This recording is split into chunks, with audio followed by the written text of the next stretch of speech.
Every year, the Royal Academy of Arts hosts one of the most important events in London's art calendar, the RA Summer Exhibition. The Architecture Room is now a permanent feature in the exhibition, a rare opportunity to showcase architecture in the context of art, and this year's exhibit is curated by Royal Academicians Alan Stanton of Stanton Williams and Piers Gough of CZWG. Piers talks exclusively to Wan about the exhibition and the influence of contemporary art on his architectural career.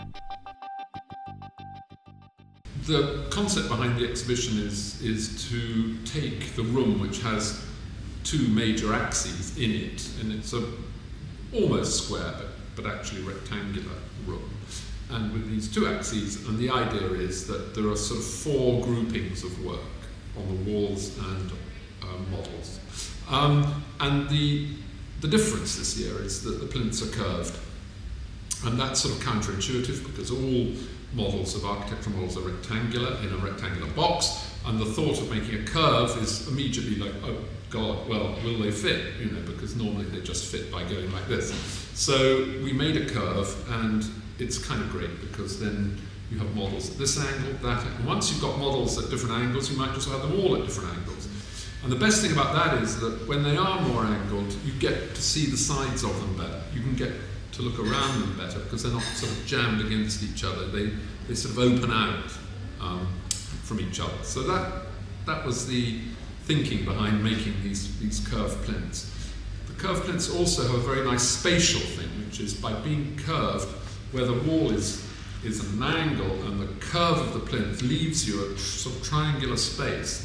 And that space is much nicer to look at the works on the wall, because you can sort of step back from them and you can go around the corner instead of kind of shuffling round a square plinth. You can kind of, it's much easier to walk around the room.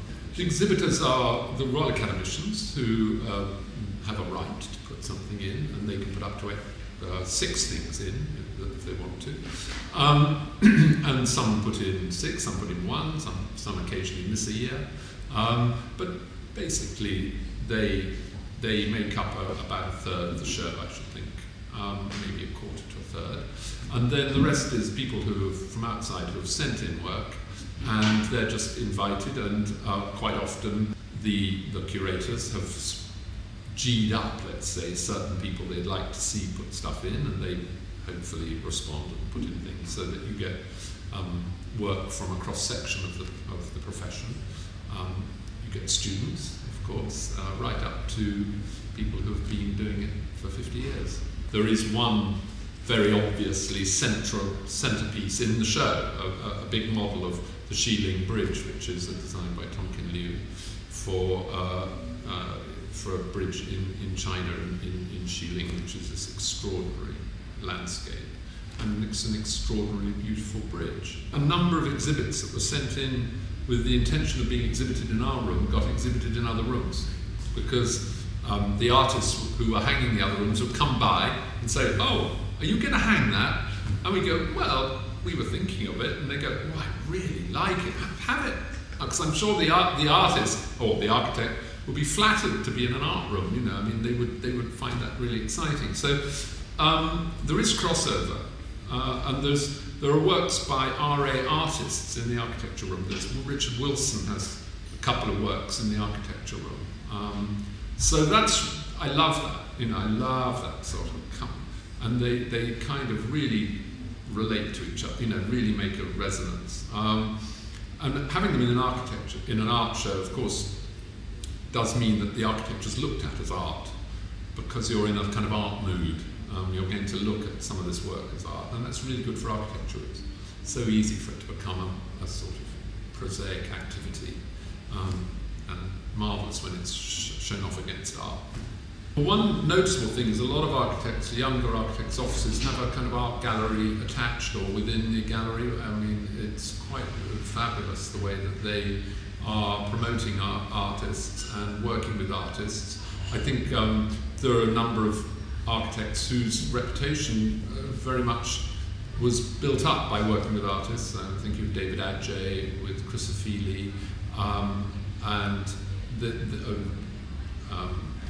Richmond with Allies and Morris. You know, there are lots of relationships which are very strong, but it goes right back to Brian Clark and Foster's. You know, there have always been these strong relationships which I think are wonderful, and I would say it's stronger now than it's ever been. People very inclined to bring artists in and give them a lot of the decision making about the architecture. My whole architecture career was kind of influenced by pop art. Not that I've ever sort of achieved it in my work. I've not really built really pop buildings, but that kind of sensibility, that kind of embracing colour, joy, mundane features, those sorts of things, and heightening the awareness of the ordinary. You know, all that I found very exhilarating, and hope to have done it in my work. So, yeah, I've always found art very inspirational.